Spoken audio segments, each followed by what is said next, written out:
I'm Aaron from PhoneDog.com, and part 2 of the Samsung Galaxy S3 versus Samsung Galaxy Nexus with Jelly Bean. Dogfight starts right now. Part 2 of an epic dogfight battle, but if you're coming into this, be sure to watch part 1 because it really is a challenge between a high-end device that's really ready for consumers and a device that, even though it's running Android 4.1, still has kind of a nerdy Android feel to it. It's going to be a battle between two awesome devices. And this is part 2 of an epic dogfight battle. But before we get into that, between the Galaxy S3 and the Galaxy Nexus with Jelly Bean, some love to Best Buy Mobile for hooking us up with phones like this for use in our One Paw Bandit giveaway game. When you go into Best Buy Mobile, you're going to walk out without dealing with rebates. You're going to walk out the door. You don't have to mess with paperwork or waiting 8 to 10 weeks for all those stupid debit cards, which nobody likes those debit cards anyway. At Best Buy Mobile, you'll walk out working. Let's jump right into the camera, or excuse me, the internet here. We covered the camera in part 1. So I have flight stats here. We're going to load up PhoneDog.com on both of these. And I'll show you any differences between the two. So PhoneDog over here and from PhoneDog on this. Make sure I spelled that right. Trying to do that on camera is actually harder than it looks sometimes when the keyboard is that far away. I'm a little blind too, so that could be part of the problem. Pinch to zoom, very responsive. Page isn't even done loading over here, and you can really see the speed improvements that Jelly Bean brings to the table. And then you have kind of a tab-like browser interface here where I can scroll through pretty easily and see all my different stuff. Nexus 7 I had open earlier, and I can see all the different request desktop sites, save for offline reading type settings. But overall, very responsive here. Both of these displays are close enough in terms of size where you're not really going to lose a lot. 4.65 inches over here, 4.8 inches over here. Not going to be a huge difference if you do a lot of web browsing or watching YouTube videos or doing something of that nature, watching TV shows through Google Play. Obviously, this is a little bit larger display. I feel like this one, even though it's just a little bit larger, I feel like it's a little bit better for media just because it does have a little bit of a size difference to it. And we'll go, actually, let's go back into internet because I want to show you what the pages look like over here. You get a nice preview of where you left off, much like you do on the tab setting over here.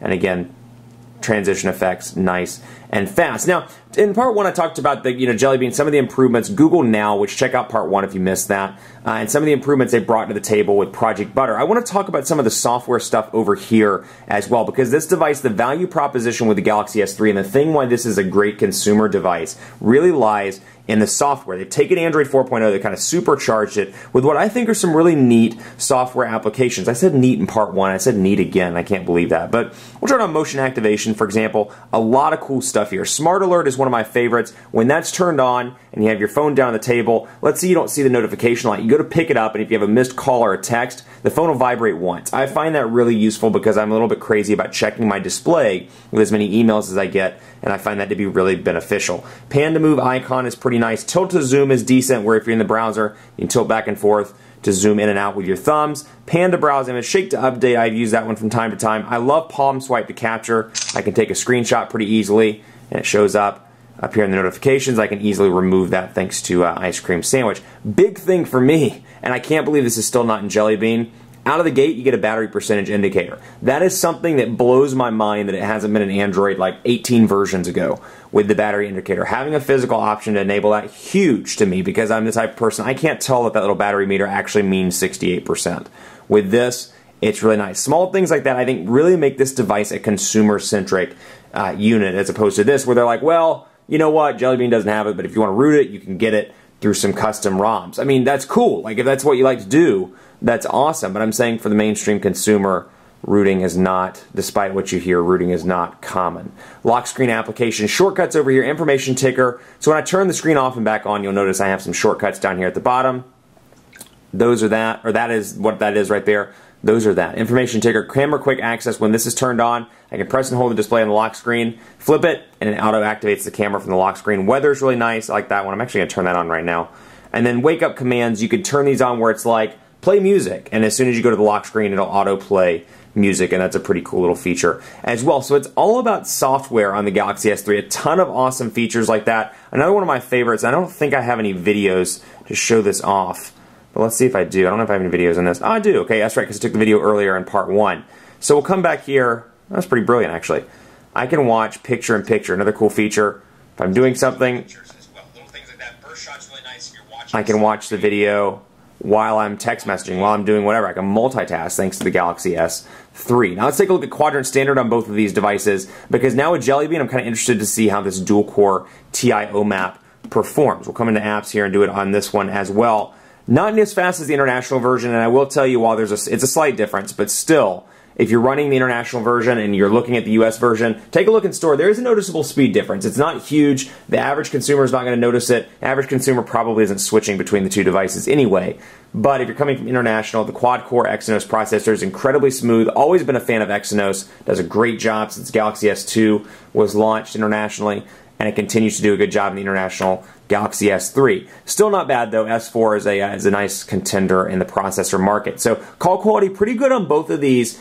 Earpiece is nice and loud. You get the option over here to turn the earpiece up even louder if you want to from the actual call settings on the display.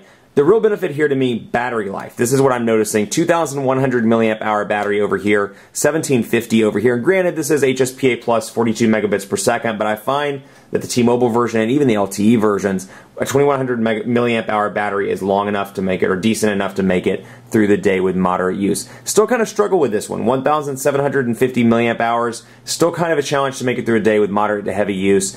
If you're going to do this one, I'd recommend the higher capacity 2,000 milliamp hour battery that you can buy through some select specialty retailers. It adds a little bit of bulk to it, but it's worth it, and then kind of brings it up to this one. Battery life, the Galaxy S3 is still kind of the champ in that department between these two devices. 4,992 over here, and take this with a grain of salt, not indicative of day-to-day performance, but 4,992, 2,217 over here. But again, keep in mind, take a look at the fluidity over here. Much, much faster than it was an ice cream sandwich. So keep that in mind. Again, take it with a grain of salt. Now, I actually want to point out a couple of new widgets as well, because you saw that My Music widget, and that's actually a pretty decent, pretty impressive widget. You have a couple of other options as well. You have My Library over here, Play Store, Play Recommendations, and some new things that you didn't see in Ice Cream Sandwich. So I can go to Music Playlist, for example, is what you saw.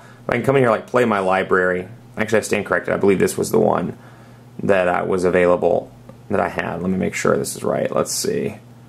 Play My Library. Let's just say My Music, which is what I had over there. But again, very clean, and it's all about the fonts and all about the fluidity, and they've finally gotten that. Another option, when I move this around, you'll notice the apps shift up and down, so it auto moves around to customize to how I want it on the home screen. So that's a pretty cool feature. Calling as well. Here's the phone application on both of these devices so you can see the difference. You got a call log over here. Bear with me, I was using this last night on an airplane when I was on a delay for 3 hours in Los Angeles, so I want to make sure I didn't have any personal phone numbers on there. But we got contacts here, and we'll take a look at Bill Stevenson on both of these just so you can see the difference between stock Android. I don't want to call this fake number, I want to see it.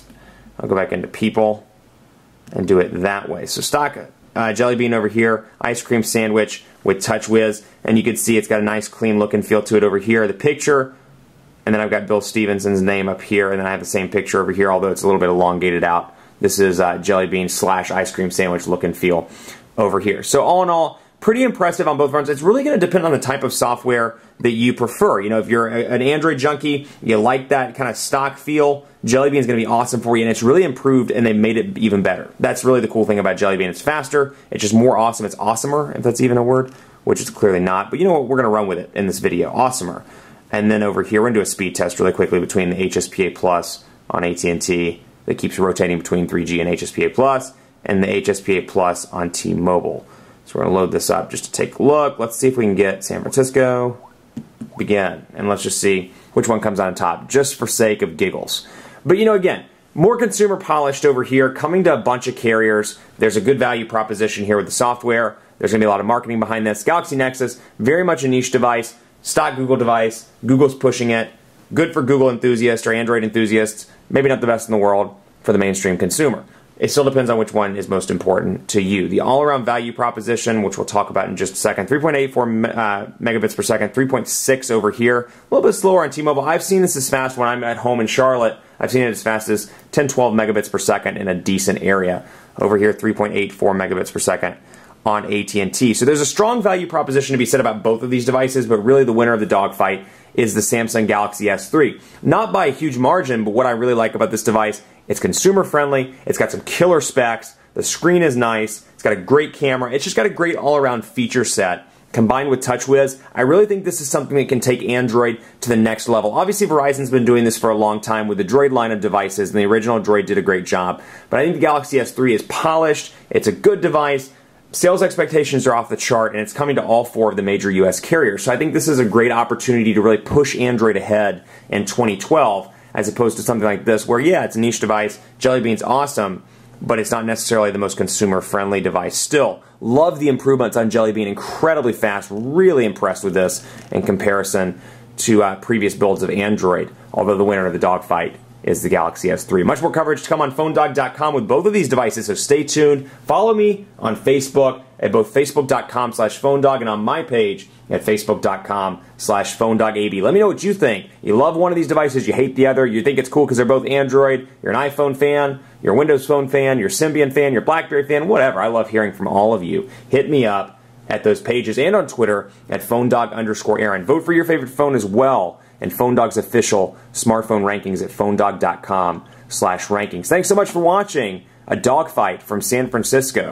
Hopefully we'll be back home next week and back in the office, so stay tuned for more awesome coverage on both of these devices on PhoneDog.com. We'll see you next time.